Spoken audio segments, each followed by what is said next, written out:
میرے آقا صلی اللہ علیہ وآلہ وسلم کے دیوانوں اور میں اپنی بہنوں کی بھی توجہ چاہتا ہوں، یہ سبق ہے، اس کو بار بار دہرایا گیا ہے اور دہرانے کا حکم ہے۔ آپ نے کبھی کسی میت کو مٹی دی ہوگی تو مٹی دیتے وقت جو مسنون دعا ہمارے یہاں آیت کریمہ کو بطور دعا پڑھا جاتا ہے، میں نے ان آیات کی تلاوت کی ہے۔ جب ہم کسی کی قبر پر مٹی ڈالتے ہیں، اللہ اکبر، میرے آقا صلی اللہ علیہ وآلہ وسلم کے دیوانوں، پہلی بات تو یہ ہے، قبر پر مٹی ڈالنا کوئی رسم نہیں ہے، قبر پر مٹی ڈالنا کوئی فارمیلٹی نہیں ہے، بلکہ جب ہم کسی کی قبر پر مٹی ڈالیں، اے محلوں میں رہنے والوں، اے نرم گدوں پر آرام کرنے والوں، پوری پوری راتوں کو عیاشیوں کی نظر کرنے والوں، اپنی دولت کے گھمنڈ اور میں چکنا چور ہو کر خدا کے غضب کو چیلنج کرنے والوں، مصطفیٰ جان رحمت کی آنکھوں کی ٹھنڈک کو اللہ اکبر غفلت کی وجہ سے ترک کرنے والوں، گناہ اور جرائم کر کے جنت کا خواب دیکھنے والوں، جب تم کسی کی قبر پر مٹی ڈالو تو اس وقت یہ تصور کرو، آج میں کسی کے وجود پر مٹی ڈال رہا ہوں، کل اس کی جگہ میں ہوں گا، کل نہیں تو پرسوں، اور میرے وجود پر بھی منو مٹی ڈالی جا رہی ہوگی۔ ذرا تصور تو کریں، جس کے وجود پر آپ مٹی ڈالتے ہیں، حالانکہ وہ مسنون ہے، اس مومن کا حق ہے، لیکن کبھی ہمارے وجود پر بھی تو مٹی ہوگی۔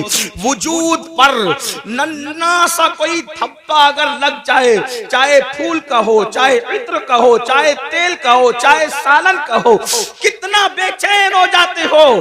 پاک دھبا جو ناپاک نہیں ہے، وہ دامن پر لگنے سے کتنا بے چین ہوتے ہو کہ یہ دھبا لے کر جلسے میں کیسے جاؤں گا۔ کوئی صابن سے دھو رہا ہے، کوئی لیمن کا استعمال کر رہا ہے، لیکن اللہ اکبر، وجود پر حلال چیزوں کے دھبے سے بے چین ہونے والوں، کبھی گناہ کے دھبے جو اس دل پر لگے ہیں اس سے بھی بے چین ہوئے ہیں، اس سے بھی بے قرار ہوئے ہیں، اس سے بھی مضطرب ہوئے ہیں۔ ممکن ہے کہ جلسوں میں، محفلوں میں، ولیمے کی محفل میں، شادی کی محفل میں، نکاح کی محفل میں یہ دھبا لے کر کے جاؤ تو انسان تمہارا مذاق اڑا سکتا ہے، لیکن دلوں پر کروڑوں جرائم کے دھبے لگا رکھا ہے۔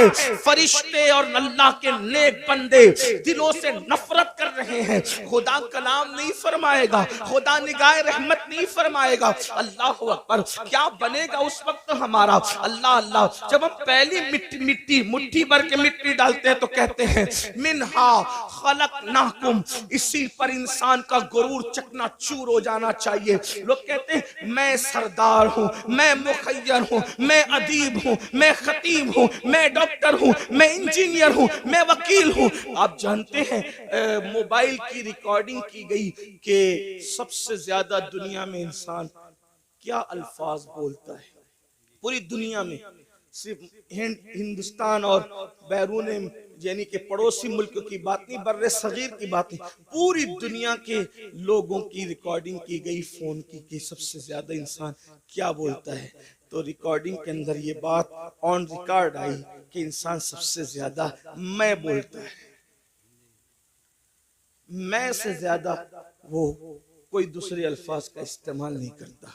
اور یاد رکھنا، جہاں انا ہے، اس لیے کہ میں کو عربی میں انا کہتے ہیں، جہاں انا ہے وہاں فنا ہے۔ جب تک انسان میں میں ہے، اگر وہ تہجد بھی پڑھے تو اللہ کی معرفت نصیب نہیں ہوتی۔ جب تک انسان میں میں ہے، اگر وہ قرآن بھی ایک دن میں پورا ختم کر لے، اللہ کا عرفان نصیب نہیں ہوتا۔ اسی لیے صوفیہ پہلے میں نکالتے ہیں، جہاں میں ہے وہاں کچھ نہیں ہے۔ حضرت علامہ شرف الدین یحییٰ منیری رحمت اللہ تعالی علیہ اپنی کتاب مکتوبات صدی دو صدی کے ایک مکتوب میں لکھتے ہیں، اگر انسان تیرے دل میں ذرہ برابر بھی میں انا تکبر ہے، ذرہ برابر، تو اللہ تیری عبادت قبول نہیں کرے گا۔ عبادت کی قبولیت کے لیے میں کا ختم ہونا ضروری ہے، اس لیے کہ سب کو شیطان نے تباہ کیا، اور شیطان کو جس نے تباہ کیا یہ اس کی میں ہے۔ اس سے پتا چلا کہ شیطان سے بڑھ کر بھی کوئی اگر نقصان دہ چیز ہے تو اس کو میں کہتے ہیں، اس کو انا کہتے ہیں، اس کو گھمنڈ اور تکبر کہتے ہیں۔ قرآن کہتا ہے وَاسْتَكْبَرَ وَكَانَ مِنَ الْكَافِرِينَ، تکبر کیا اور کافروں میں سے ہو گیا۔ مسلمانوں، اس لیے صرف عبادت پر توجہ نہ ہو، بلکہ جو عبادت غرور پیدا کر دے، گھمنڈ پیدا کر دے، اس سے اللہ کی پناہ نہ ہو۔ اللہ کی پناہ طلب کرو۔ یاد رکھنا، اگر دامن میں توجہ کرنا، میں صوفیہ کی بات کر رہا ہوں، اللہ اکبر، اگر گناہ کر کے ندامت ہے اور عمل کر کے گھمنڈ ہے تو عمل کر کے گھمنڈ سے بہتر گناہ کی ندامت ہے۔ یہ بات اچھی طرح یاد رکھنا۔ آج بہت سارے لوگ، شاید وہ اہل سنت میں نہیں ہیں، اپنے عمل پر نازا ہے۔ دوسروں میں اور ہم میں فرق یہی ہے کہ وہ صرف عمل پر ناز کرتے ہیں اور ہم عمل کر کے عمل پر نہیں، جانے عمل محمد الرسول اللہ کی نسبت پہ ناز کرتے ہیں۔ نعرہ تکبیر، نعرہ رسالت، اولاد غوث آدم۔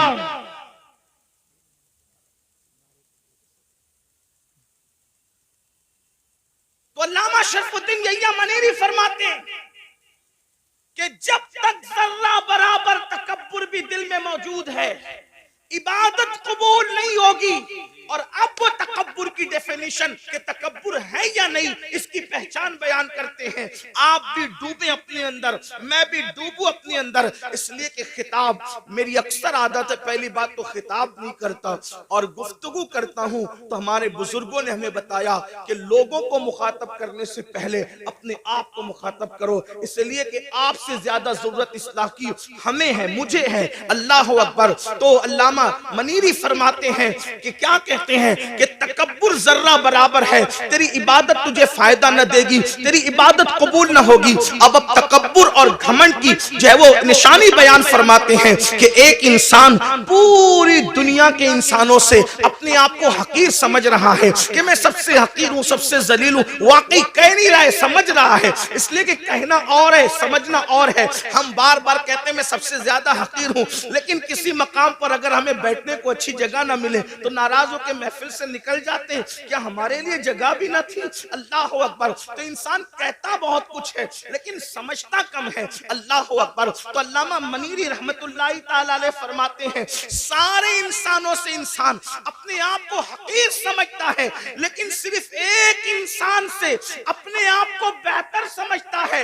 سب سے حقیر سمجھ کر ایک سے اپنے آپ کو بہتر سمجھا، مطلب ابھی بھی اس کے اندر گھمنڈ اور تکبر باقی ہے، اور جس میں تکبر باقی ہے اللہ اس کے عمل کو اس کے منہ پہ مارے گا، اللہ اس کے عمل کو قبول نہیں فرمائے گا۔ اپنے من میں ڈوب کر باجا سراغ زندگی، تو اگر میرا نہیں بنتا نہ بن، اپنا تو بن۔ تو پہلی مٹھی بھر کر جب ہم کسی قبر پر مٹی ڈالتے ہیں تو کہتے ہیں منہا خلقناکم، اس کا مطلب کیا ہے؟ گھمنڈ والو، تکبر والو، چاہے حسن کا ہو، چاہے علم کا ہو، چاہے دولت کا ہو، چاہے نسب کا ہو، چاہے تقویٰ پرہیزگاری کا ہو، قرآن کہہ رہا ہے اسی مٹی سے تمہیں پیدا کیا گیا ہے۔ منہا خلقناکم، اسی مٹی سے پیدا کیا گیا، تمہیں تخلیق کیا گیا مٹی سے۔ جس انسان کو مٹی سے بنایا گیا ہو اس انسان کو گھمنڈ کیسے زیب دیتا ہے؟ اس انسان کو تکبر کیسے زیب دیتا ہے؟ پھر اس کے بعد ہم دوسری مٹی بھر کر کے ڈالتے کہتے ہیں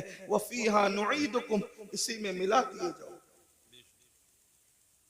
اٹھایا مٹی سے ملائیں گے مٹی، اور پھر وَمِنْهَا نُخْرِجُكُمْ تَارَةً أُخْرَى، تیسری مٹھی بھر کر جب ہم مٹی ڈالتے ہیں تو کہتے ہیں آیت کریمہ کو بطور دعا پڑھتے ہیں اور پھر اسی مٹی سے تمہیں اٹھایا جائے گا۔ اب آج میری گفتگو کا جو عنوان ہے ہم کیسے اٹھیں گے، یہ اس پر آپ کی توجہ۔ جانا تو سب نے قبر میں، ہر آدمی اپنی اپنی عمل کے مطابق جائے گا، جو جیسے جائے گا تیسے جائے گا۔ اٹھیں گے کیسے؟ تو ایک حدیث پاک بڑی طویل ہے، اس میں اللہ کے رسول صلی اللہ علیہ وآلہ وسلم سے پوچھا گیا کہ یا رسول اللہ صلی اللہ علیہ وآلہ وسلم ہمیں قبروں سے کیسے اٹھایا جائے گا؟ اور کس حالت میں اٹھایا جائے گا؟ اللہ کے حبیب علیہ الصلوۃ والتسلیم سے جب پوچھا گیا کہ ہمیں کس طرح اٹھایا جائے گا اور ہم کیسے اٹھیں گے اپنی قبر سے، حضرت سیدنا معاذ ابن جبل رضی اللہ تبارک و تعالی عنہ کا سوال تھا۔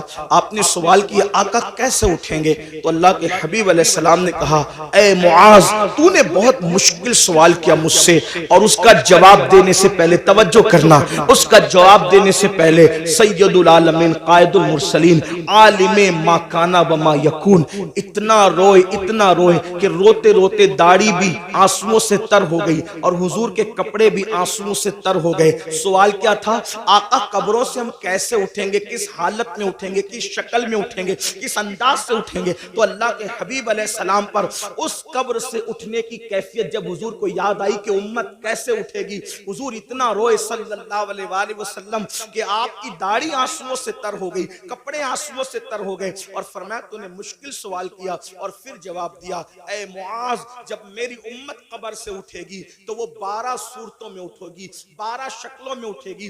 قبر سے اٹھنے والوں کی 12 پوزیشن ہوگی۔ اب یہاں توجہ کے ساتھ سنیں، حدیث مکمل ہوگی، بات بھی پوری ہو جائے گی۔ اب ان 12 میں ہم کس کے اندر ہے ذرا اس پر توجہ کرنا۔ میں نہیں کہوں گا کہ آپ کس میں ہیں، میں کس میں ہوں، یہ کس میں ہے، وہ کس میں ہے، نہیں، بہت ہو چکا میرے بھائیوں۔ میں کہتا ہوں تو سدھر، تم کہتے ہو تو سدھر، یہ تو اور تو کے اندر معاملہ خراب ہے۔ ہمیں یہ سوچنا ہے کہ میں نے سنورنا ہے، میری قبر کے اندر میں نے اکیلے جانا ہے، اپنی قبر سے میں نے اٹھنا ہے۔ میرے بھائیوں یہاں ساری چیٹنگیں چل جائے گی، ریاکاریاں چل جائے گی، مکاریاں چل جائے گی، سب چل جائے گا، لیکن وہاں کچھ نہیں چلے گا، سب معاملہ وہاں پیور ہے۔ اللہ اکبر۔ اب میرے اور تمہارے نبی غیب دا نبی صلی اللہ علیہ وآلہ وسلم قیامت کا منظر پیش کر رہے ہیں۔ قبروں سے اٹھنا تو ہے نا بھائیوں، قبروں میں جانے پر بھی یقین ہے، قبر سے اٹھنے پر بھی یقین ہے۔ اب میرے اور تمہارے سچے نبی سید العالمین غیب دا نبی صلی اللہ علیہ وآلہ وسلم فرماتے ہیں 12 قسم کے لوگ ہوں گے قبر سے اٹھنے والے، یعنی 12 پوزیشن میں لوگ اٹھیں گے، 12 انداز میں لوگ اٹھیں گے۔ اب میرے آقا علیہ السلام پہلے شخص کے بارے میں فرماتے ہیں اللہ حضرت سیدنا معاذ بن جبل رضی اللہ تعالی نے عرض کیا حضور بتائیں نا کہ کیسے کیسے لوگ اٹھیں گے؟ تو اللہ کے حبیب صلی اللہ علیہ وآلہ وسلم ارشاد فرماتے ہیں ایک ٹولہ قبر سے اٹھے گا، یعنی پہلا گروپ قبر سے نکلے گا۔ قبروں سے جو پہلا ٹولہ اور گروپ نکلے گا، آقا ارشاد فرماتے ہیں نہ ان کے ہاتھ ہوں گے نہ ان کے پیر ہوں گے، یعنی قبر سے نکلتے وقت، یعنی قبر میں جب دفن ہوں گے تو ان کا پورا وجود صحیح سلامت ہوگا، لیکن جب وہ اپنی قبروں سے اٹھیں گے تو ان کے ہاتھ بھی کٹے ہوئے ہوں گے، ان کے پیر بھی کٹے ہوئے ہوں گے۔ اللہ اکبر۔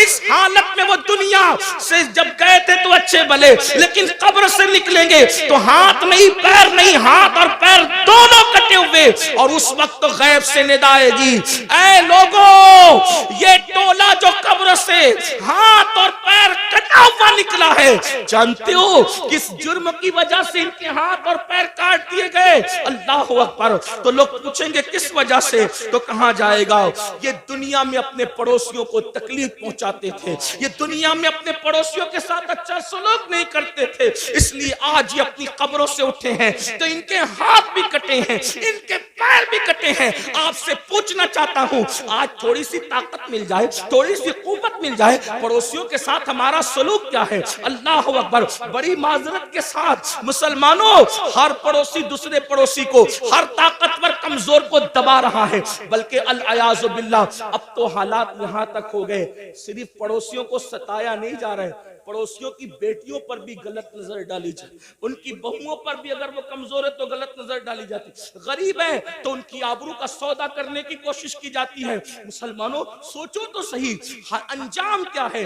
یہ دنیا ہے، دنیا میں کوئی روکے نہ روکے، کوئی ٹوکے نہ ٹوکے، کوئی جو چاہے جس طرح چاہے کر لے، مگر قبر ہے، آخرت ہے۔ ذرا سوچو تو صحیح دنیا میں جس کے ہاتھ نہیں اس کا انجام کیا، دنیا میں جس کے پیر نہیں اس کی حالت کیا، لیکن آخرت میں جو اللہ اکبر لنگڑا اور لولا کر دیا جائے، کس بنیاد پر؟ پڑوسیوں کو ستانے کی بنیاد پر۔ آئیے میں طول نہ دیتے ہوئے صرف ایک دو روایت اس سلسلے میں آپ کی خدمت میں پیش کروں۔ جانتے ہیں اللہ کے رسول علیہ السلام فرماتے ہیں کہ جبریل نے میرے پاس آ کر پڑوسیوں کے بارے میں ایسی ایسی باتیں کرنا کرنا شروع کی کہ مجھے اندیشہ ہوا کہ کہیں پڑوسیوں کو وراثت میں حقدار نہ کر دیا جائے، پڑوسیوں کو جو ہے انسان کے مال میں شریک نہ کر دیا جائے۔ آقا علیہ السلام ارشاد فرماتے ہیں کہ کوئی بندہ پیٹ بھر کر کے کھانا کھا کے سو جائے اور اس کا پڑوسی بھوکا ہو، آقا فرماتے ہیں وہ کامل مومن نہیں ہو سکتا۔ یہاں تک آقا فرماتے ہیں کہ پڑوسی کا حق یہ ہے جب تم اچھا کھانا بناؤ تو تھوڑا سا پانی اپنی ہانڈی میں بڑھا لو تاکہ وہ کھانا تم اپنے پڑوسی کو بھیج سکو۔ آج ہم جلسوں میں، کانفرنسوں میں اور تحریروں میں بڑی درد بھری باتیں کرتے ہیں۔ آج لوگ کیا کہتے ہیں؟ اس کی بیٹی بھاگ رہی ہے، یہ ہو رہا ہے، وہ ہو رہا ہے۔ میں کہتا ہوں سب ہو رہا ہے، اگر ہم نے اپنے پڑوسی کا خیال کر لیا ہوتا تو غریب کی بیٹی نہ بھاگتی۔ اور ایک بات آپ کو بتاؤں، کس نے کہہ دیا کہ صرف غریب کی بیٹی بھاگ رہی ہے؟ بڑی معذرت کے ساتھ صرف غریبوں کی نہیں بلکہ مالداروں کی بھی، اور اس کی وجہ صرف غربت نہیں ہے بلکہ اچھے رشتوں کا نہ آنا بھی اس کی وجہ ہے، جہیز کی لعنت بھی اس کی وجہ ہے، ساتھ ہی ساتھ علم کا نہ ہونا بھی اس کی وجہ ہے، ساتھ ہی ساتھ فضول خرچیوں میں ہمارا پڑھ کر کے شادیوں کو مہنگا کرنا بھی اس کی وجہ ہے۔ لیکن بس اتنا عرض کرنا چاہتا ہوں، اپنے پڑوسیوں کا خیال کرو، پڑوسیوں کا لحاظ کرو، اور اگر پڑوسیوں کو ستاؤ گے، ظلم کرو گے تو یاد رکھنا قبر سے بغیر ہاتھ اور بغیر پیر کے اٹھنے کے لیے تیار ہو جاؤ۔ اسی پہ بس نہیں، آقا فرماتے ہیں وہ لنگڑے بھی اٹھیں گے، لولے بھی اٹھیں گے، اور ان کو منہ کے بل گھسیٹتے ہوئے جہنم میں لے جایا جائے گا کہ تم نے پڑوسیوں پہ ظلم کیا تھا۔ ایک بات پڑوسیوں کے متعلق اور رس کروں آپ سے، آج پڑوسیوں کے ساتھ اچھا سلوک ہمارا نہیں۔ کل لوگ جب گھر خریدنے جاتے تھے تو دیکھتے تھے کہ مسلمان رہتا ہے کہ نہیں رہتا ہے پڑوس میں، اور لوگ مسلمان کے پڑوس میں رہنا پسند کرتے تھے، اور آج لوگ مسلم محلے میں رہنا پسند نہیں کرتے۔ کیوں؟ سب سے زیادہ کچرا اور گھان اگر کسی علاقے میں ہوگی تو مسلم محلے میں، ننگے بچے چڈی پہن کر کے گالی گلوچ کر رہے ہوں گے تو مسلمانوں کے محلے میں، رات کے 3-3 بجے تک کے جھگڑے فساد کی آواز آ رہی ہوگی تو، اور ٹی وی کا آواز زور سے ہو رہا ہوگا تو مسلمانوں کے محلے میں۔ حد ہے، جس مذہب نے ڈسپلین سکھایا آج اس مذہب کے ماننے والے ڈسپلین سے دور ہیں، اور دوسروں نے ہم سے سیکھ لیا اور ہم پورے ہو گئے۔ یہ رونا ہے، کوئی ڈسپلین ہماری زندگی میں نہیں۔ مسلمانوں سوچو تو صحیح، ہم کہاں ہیں؟ ہمیں اس سے نکلنا ہے۔ ہمیں اگر ہم دین سیکھنے آئے ہیں جلسوں میں تو مبارکباد کے مستحق ہیں، اور اگر ہم صرف بھیڑ کرنے آئے تو جلسوں کے اندر سیاسی جلسوں میں سر دیکھے جاتے ہیں، مذہبی جلسوں میں سر نہیں دیکھے جاتے۔ یہاں تو بدلنے والوں کی تعداد دیکھی جاتی ہے۔ اگر جلسے انقلاب نہیں پیدا کرنے، صرف رسومات پر ہیں، تو یہ قیامت کی نشانیوں میں سے ایک نشانی ہے۔ اللہ کے رسول علیہ السلام نے فرمایا قیامت کی نشانیوں میں سے ایک نشانی یہ ہے کہ لوگ دین سننے جمع ہوں گے، دین پر عمل کرنے جمع نہیں ہوں گے۔ اللہ اکبر! جلسے والے بھی خوش، خطیب صاحب بھی خوش کہ کیا ہزاروں کی بھیڑ تھی، لیکن کہتا ہوں یہ قیامت کی نشانی ہے۔ دن اس وقت تک ٹھنڈا نہیں ہوگا ہمارا جب تک کہ جیسے جلسے میں رات کے 3 بجے تک ٹک کر بیٹھتے ہو، اسی تعداد میں جب تک نماز فجر میں نہ آؤ ہمارے کلیجے ٹھنڈے نہیں ہو سکتے۔ اس لیے کہ سروں کو گن کر سیاسی لیڈر تو خوش ہو سکتے ہیں، مذہبی لوگ اس سے خوش نہیں۔ ہاں شکر ضرور ہے کہ آپ آگے، اللہ کا شکر ہے، شکر کرتے ہیں، لیکن کتنے لوگ عمل کرتے ہیں، کتنے لوگ تبدیل ہوتے ہیں؟ تبدیل ہونے کے لیے سنو اور آج کے بعد عہد کرو، پڑوسیوں کے ساتھ بدسلوکی نہیں ہوگی۔